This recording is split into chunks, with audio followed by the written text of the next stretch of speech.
दुनिया के महान धावक, एशियन और कॉमनवेल्थ में गोल्ड मेडलिस्ट, जिनका जन्म 20 नवंबर 1929 को गुलाम भारत में हुआ था। वे करीब 15 भाई बहन थे। सन 1947 के हिंदुस्तान पाकिस्तान विभाजन में पाकिस्तान में अपने माता पिता और भाई बहन को खो देने के बाद शरणार्थी के तौर पर पाकिस्तान से ट्रेन पकड़ दिल्ली आ गए और यहाँ पर वह कुछ दिन अपनी बहन के घर रहे। इसके बाद दिल्ली की शाहदरा इलाके में शरणार्थी कैंप में उन्होंने अपना कुछ दिन गुजारे। दोस्तों, हम बात कर रहे हैं मिल्खा सिंह जी के बारे में, जिन्हें फ्लाइंग सिख के नाम से भी जाना जाता है।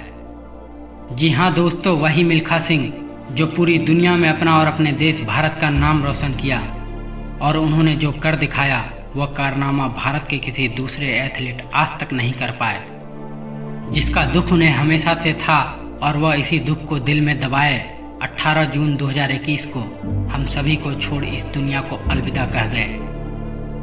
दोस्तों, मिल्खा सिंह नाम आज किसी पहचान के मोहताज नहीं है। वह भारत के प्रसिद्ध एथलीट थे। वह भारत के लिए 1958 में कॉमनवेल्थ गेम में पहला गोल्ड लाए थे और इसी के बाद वह एक के बाद एक मेडल लाते रहे, जिस वजह से उन्हें भारत सरकार ने पद्मश्री अवार्ड से सम्मानित किया था, जो कि सिर्फ भारत के नागरिकों को किसी विशेष क्षेत्र में विशिष्ट योगदान के लिए दिया जाता है। मिल्खा सिंह जी को फ्लाइंग सिख की उपाधि पाकिस्तान के राष्ट्रपति आयूब खान के द्वारा दिया गया था, जब वह पाकिस्तान के सबसे तेज धावक अब्दुल खालिद, जिसे एशिया का उड़ने वाला पक्षी कहा जाता था, उस अब्दुल खालिद को सन 1960 में उसके ही जमीन पर हराया था।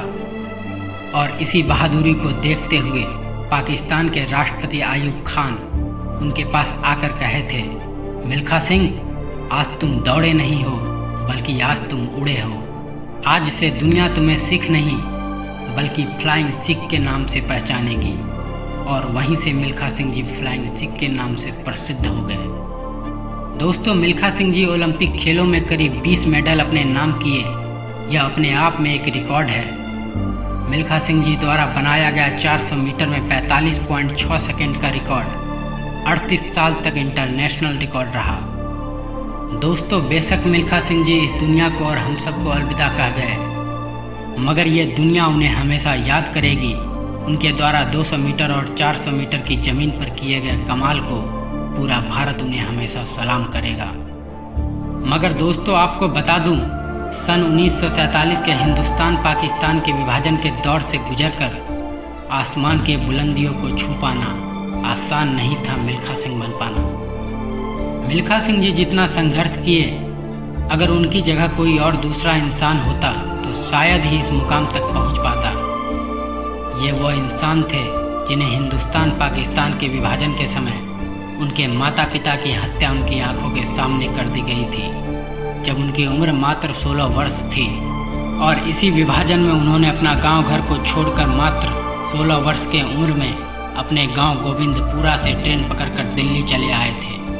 दोस्तों, मिल्खा सिंह जी इतने खराब समय से गुजरते हुए वो कई बार भारतीय सेना में जाने की कोशिश करते रहे और वह बार बार असफल होने के बावजूद भी कभी हिम्मत नहीं हारे और आखिरकार उन्हें सफलता मिली और वह सन 1951 में भारतीय सेना में भर्ती हो गए। भारतीय सेना में भर्ती होना ही मिल्खा सिंह जी के लिए टर्निंग पॉइंट था, जहां से एक महान खिलाड़ी का उदय हुआ।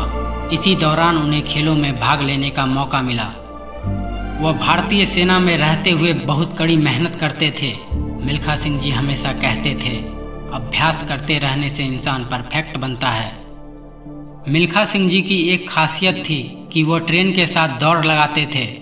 वह इतना मेहनत करते थे कि उनके पैर के तलवे में खून के छाले पड़ जाते थे और कभी कभी तो मुंह से भी खून निकल जाते थे, मगर इतना सब होने के बाद भी वो मेहनत करना नहीं छोड़ते थे। लेकिन किसी ने कहा है ना, कर मेहनत क्योंकि मेहनत से एक दिन शोर होगा। याद रखना, लोगों का वक्त होता है, आपका तो दौड़ होगा। वही हुआ मिल्खा सिंह जी के साथ। सन 1958 में उन्हें मौका मिला कार्डिफ राष्ट्रमंडल खेल में भाग लेने का, जो एक कॉमनवेल्थ गेम था। वहां उनका सामना हुआ मैल्कम स्पेंस से, जो उस समय के विश्व रिकॉर्ड धारक थे। इस रेस के शुरू होने से पहले मिल्खा सिंह जी के कोच हावर्ड उनके पास आकर बैठे और कहने लगे, मिल्खा सिंह, आज की इस दौड़ से या तुम कुछ बन जाओगे या फिर बर्बाद हो जाओगे। तुम में काबिलियत है, इसलिए अगर तुम मेरी बात को मानोगे तो मैलकम को हरा पाओगे। और मिल्खा सिंह जी बताते हैं कि वो इस रेस में इस तरह से दौड़े थे कि जैसे उनके पीछे ततैयों का झुंड पड़ गया हो। और आखिरकार उस समय के विश्व रिकॉर्ड धारक मैलकम स्पेंस को 440 गज की दौड़ में हराकर पूरे विश्व में अपनी और अपने देश भारत का परचम लहराए थे। इस जीत के बाद इंग्लैंड की महारानी एलिजाबेथ मिल्खा सिंह जी को स्वर्ण पदक से नवाज रही थी, जिसे देख वहां रह रहे अपने देश भारत के भारतीय उच्चायुक्त विजय लक्ष्मी पंडित खुशी से दौड़ती हुई आई और मिल्खा सिंह जी को गले लगाकर बधाई दी। उन्होंने मिल्खा सिंह जी से कहा कि पंडित जवाहरलाल नेहरू ने पूछवाया है कि इतना बड़ा कारनामा के बाद उन्हें इनाम में क्या चाहिए। उस समय मिल्खा सिंह जी ने कहा, इस जीत की खुशी में देश भर में एक दिन की छुट्टी दी जाए। बताया जाता है जिस दिन वह भारत पहुंचे, वादा अनुसार पंडित जवाहरलाल नेहरू भारत में छुट्टी घोषित किए और पूरे एक दिन के लिए भारत में छुट्टी रहा। तो दोस्तों, मिल्खा सिंह जी इतने मुश्किलों के बाद भी इतने बड़े मुकाम हासिल कर सकते हैं, तो आप क्यों नहीं कर सकते। आप भी अपने लाइफ में एक ऐसा काम करने की ठानिए जिससे यह दुनिया भूल कर भी आपको भूल ना सके। और अगर आपको हमारी वीडियो से कुछ भी मोटिवेशन मिलता है तो लाइक और कमेंट कर उनके साथ भी शेयर कीजिए जो अपने मंजिल को पाने के लिए संघर्ष कर रहे हैं। और यदि चैनल पर नए हैं तो सब्सक्राइब कर तैयार हो जाइए अपने लक्ष्य को हासिल करने के लिए, क्योंकि मेरा लक्ष्य है मैं अपने वीडियो से आपको अपने लक्ष्य तक पहुंचा सकूं। तब तक के लिए जय हिंद, वंदे मातरम, इनकलाब जिंदाबाद, भारत माता की जय।